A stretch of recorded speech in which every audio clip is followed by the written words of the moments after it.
Hello' students, আজি আমি এটা নতুন চেপ্টাৰ ষ্টাৰ্ট কৰিব গৈছোঁ। চেপ্টাৰটোৰ নাম হৈছে কণ্টিনিউটি অফ এ ফাংচন। মানে এটা ফাংচন আমি কণ্টিনিউৱাছ হয়নে নহয় চেক কৰিম। তাৰ আগতে আহিল কণ্টিনিউটি অফ এ ফাংচন হয় কি, এটা ফাংচন কণ্টিনিউৱাছ মানে আমি কি বুজোঁ।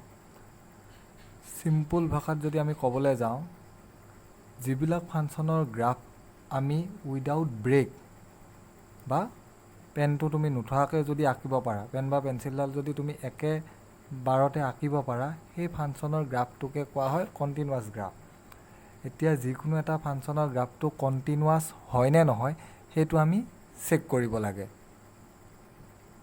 এইটো এটা ফৰ্মুলা আছে। ফাৰ্ষ্ট আমি কনচেপ্টটো বুজি লওঁ যে কণ্টিনিউৱাছ ফাংচন বা ডিছকণ্টিনিউৱাছ হয় কি। এটা এক্সাম্পল লৈছোঁ, ধৰি লোৱা f(x) এটা function whose value is 2. f(x) is a function whose value is 2 when x less than equal to 0 and 1 when x greater than equal to 0. এটা ফাংচন দিয়া আছে whose value is 2 when x is less than equal to 0 and 1 when x is greater than equal to 0. First, let us draw its graph. So, to draw a graph, first draw x-axis and y-axis. It's x-axis, it's y-axis. This is origin.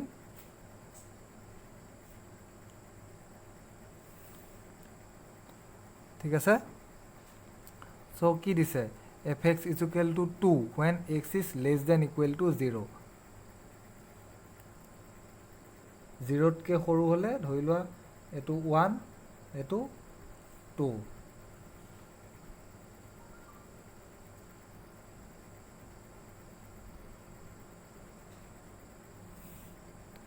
যেতিয়া xৰ value 0তকৈ সৰু হয়, ফাংচনটোৰ value 2 হয়, আৰু x is greater than 0 হ'লে ফাংচনটোৰ value 1, greater than 0. That means আমি এনেকৈ ৰাউণ্ডকৈ দিম, 0টো কম এড নহয়, 0টো ইনক্লুড নহয়, এইফালে হ'লে 1. So f(x) is a function whose value is 2 when x is less than equal to 0 and 1 when x greater than equal to 0. বুজি পাইছা না? চ' এতিয়া যেতিয়া দেখিলা ফাংচনটো গ্ৰাফ আঁকিছোঁ, গ্ৰাফটো 0ত ব্ৰেক হৈছে। 0ৰ পৰা যেতিয়া এইফালে আহিম, লেফ্ট ছাইডত আহিম, এইটো 2, আৰু 0ৰ পৰা সেইফালে যেতিয়া ৰাইটত যাম তেতিয়া 1. চ' আমি এই গ্ৰাফটো কণ্টিনিউৱাছ গ্ৰাফ নহয়। 0ৰ এইফালে কণ্টিনিউৱাছ, 0ৰ এইফালেও কণ্টিনিউৱাছ, ৰাইট হেণ্ড ছাইডত কণ্টিনিউৱাছ, লেফ্ট হেণ্ড ছাইডতো কণ্টিনিউৱাছ, কিন্তু 0ত ব্ৰেক হৈছে। আমাৰ ইয়াত ফাংচনটোৰ ভেলু কি ইয়াতে ব্ৰেক হৈছিল নে নাই? ইয়াতে আমি কণ্ডিশ্যনটো কিহত দিয়া আছে? 0ত দিয়া আছে। চ' 0ত ফাংচনটোৰ ভেলু ব্ৰেক হৈছে। চ' এই ফাংচনটো ডিছকণ্টিনিউৱাছ। ডিছকণ্টিনিউৱাছ এট কি? 0. এতিয়া এই গ্ৰাফটোৰ পৰা আমি কি বুজিলোঁ? 0ৰ পৰা এইফালে যোৱাটো আমি কি ক'ম? লেফ্ট হেণ্ড ছাইড, 0ৰ লেফ্ট হেণ্ড ছাইড, আৰু এইফালৰ পাৰ্টটো হৈছে কি? 0ৰ ৰাইট হেণ্ড ছাইড।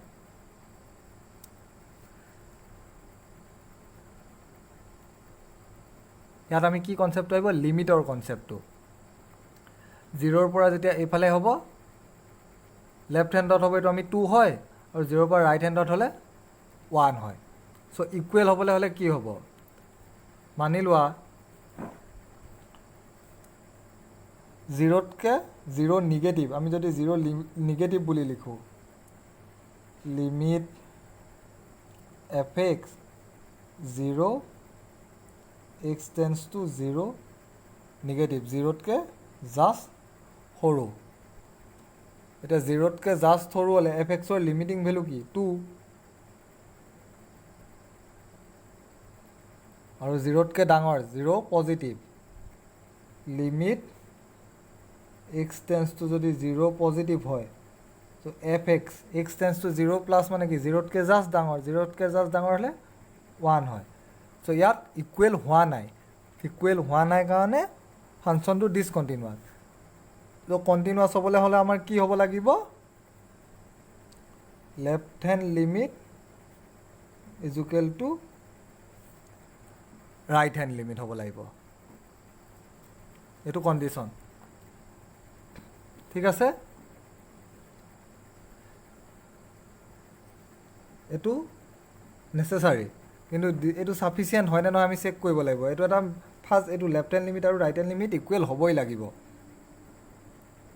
হৈছে এই কুৱেশ্যনটো যদি অকণমান চেঞ্জ কৰি দিওঁ তেতিয়া চাওঁ কি হয় চাওঁ আহা ধৰি লোৱা fx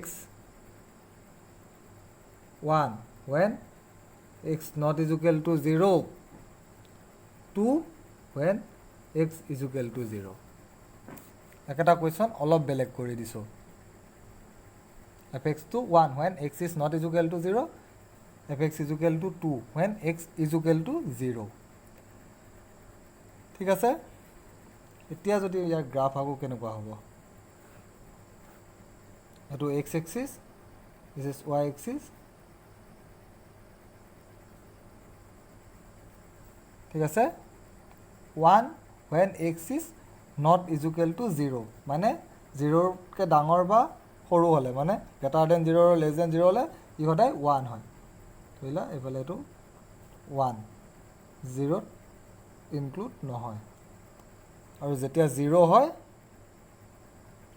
তেতিয়া এইটো 2 হয় এইটো 1 ঠিক আছে আগৰ কুৱেশ্যনটোতকৈ অলপ বেলেগ আগতে আছিল fx গ্ৰেটাৰ দেন 0 হ'লে x গ্ৰেটাৰ দেন 0 হ'লে 1 আৰু x less than equal to 0 হ'লে 2 তেতিয়া গ্ৰাফটো এইটো আছিল এতিয়া কুৱেশ্যনটো অলপ বেলেগকৈ দিছোঁ তাৰ পৰা আমি কি কণ্ডিশ্যনটো পাইছিলোঁ যে left hand limit equal to right hand limit হ'ব লাগিব ঠিক আছে কিন্তু এতিয়া আমি কুৱেশ্যনটো অলপ বেলেগ কৰি দিছোঁ যে fx is equal two 1 fx equal to 1 বুলি দিছে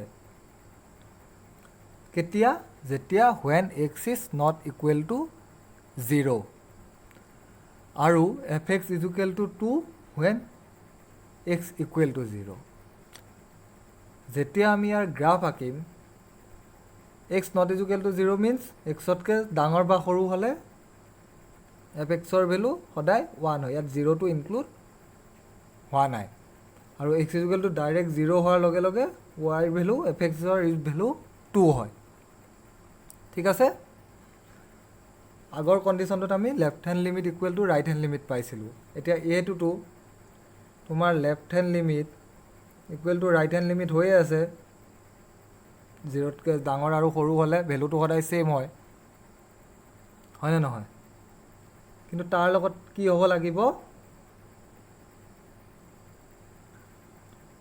f0টো ইকুৱেল হ'ব লাগিব এইটো কণ্ডিশ্যনত বুজি পাইছে নহয় মানে ইয়াত কি হ'ব লাগিব limit x tends to 0 negative fx equal to limit x tends to 0 positive fx is equal two f0 বুজি পাইছে নহয়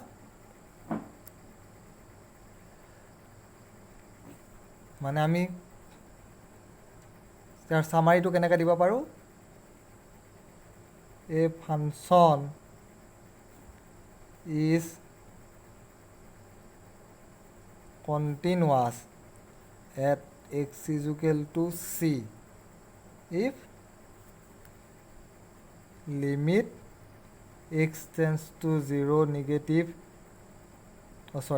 c হ'ব c negative equal to limit x tends to c positive equal to fc মানে left hand limit is equal two right hand limit is equal two value of the function at the point এই তিনিটা বস্তু equal হ'লে ফাংচনটো continuous হয় নহ'লে ইয়াত discontinuous at X is equal to C হ'ব। বুজি পাইছানে? এইটো কণ্টিনিউটি কনচেপ্টটো। Next algebra of continuous